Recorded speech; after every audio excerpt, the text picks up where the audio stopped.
Assalamualaikum warahmatullahi wabarakatuh. Nama Hana Zulaika binti Hairul Nizam daripada kelas 5 Biruni.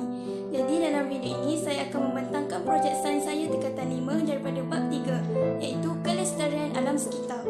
Jadi pertamanya sekali saya akan memperkenalkan anda tentang subtopik-subtopik yang kita akan belajar dalam bab 3 ini.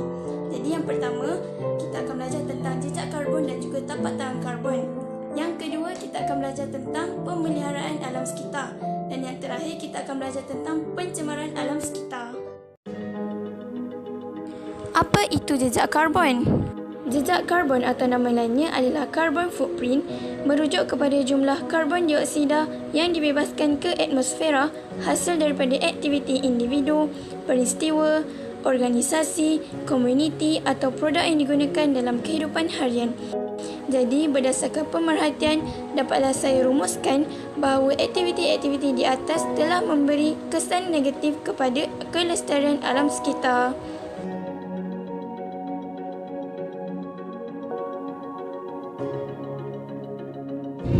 Contoh satu adalah asap kenderaan bermotor.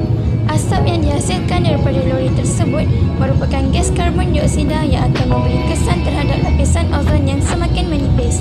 Contoh yang kedua adalah asap yang dihasilkan daripada aktiviti manusia, iaitu pembakaran terbuka.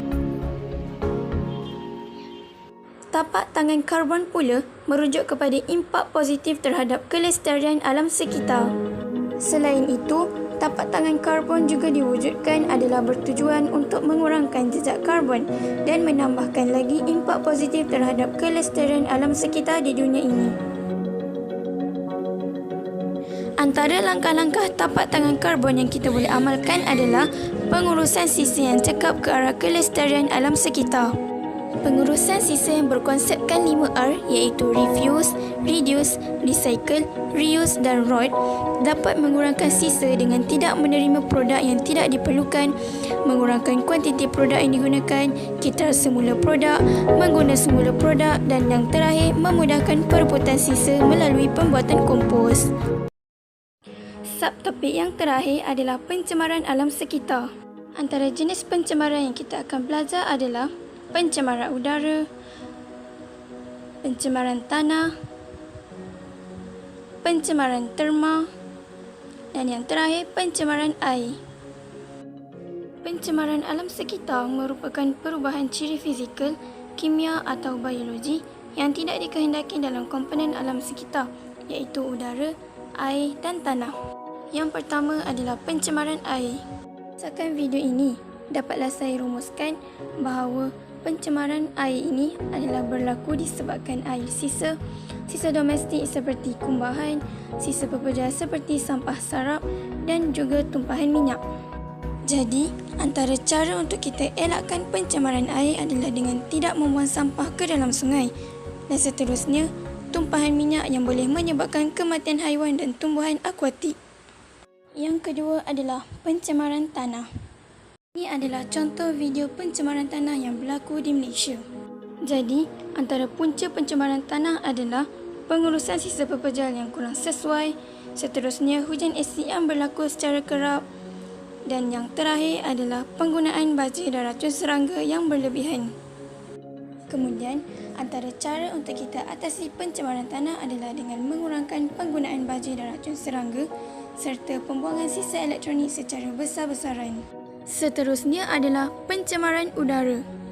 Jadi, antara punca pencemaran udara adalah disebabkan pembakaran hutan, relau bagas, stesen janakuasa terma dan yang terakhir adalah industri dan tapak pelupusan sampah. Antara cara untuk kita elakkan pencemaran udara adalah dengan tidak melakukan pembakaran hutan sekiranya kita tidak mempunyai sebarang lesen. Pencemaran udara juga sangat membahayakan kesihatan sekiranya indeks pencemaran udara semakin meningkat. Yang terakhir adalah pencemaran terma yang berlaku disebabkan aktiviti penyahutanan, aktiviti perindustrian dan juga pembakaran bahan api dalam kenderaan atau mesin. Dan yang terakhir kita akan masuk kepada pemeliharaan dan pemuliharaan alam sekitar. Seperti yang kita tahu, terdapat banyak cara pemeliharaan dan pemuliharaan alam sekitar. Tetapi pada kali ini kita akan pelajari tentang teknologi emisi negatif. Teknologi emisi negatif merupakan teknologi yang menyingkirkan karbon dioksida dalam atmosfera dengan menggunakan mikroalga. Mikroalga yang digunakan dalam teknologi ini adalah mikroalga marine, iaitu alga mikroskopik yang hidup, tumbuh dan membiak dengan banyaknya dalam air laut. Akhirnya, kita juga sudah sampai ke penghujungnya. Jadi itu sahaja daripada saya, Hana Zulaika binti Hairul Nizam daripada kelas 5 Biruni.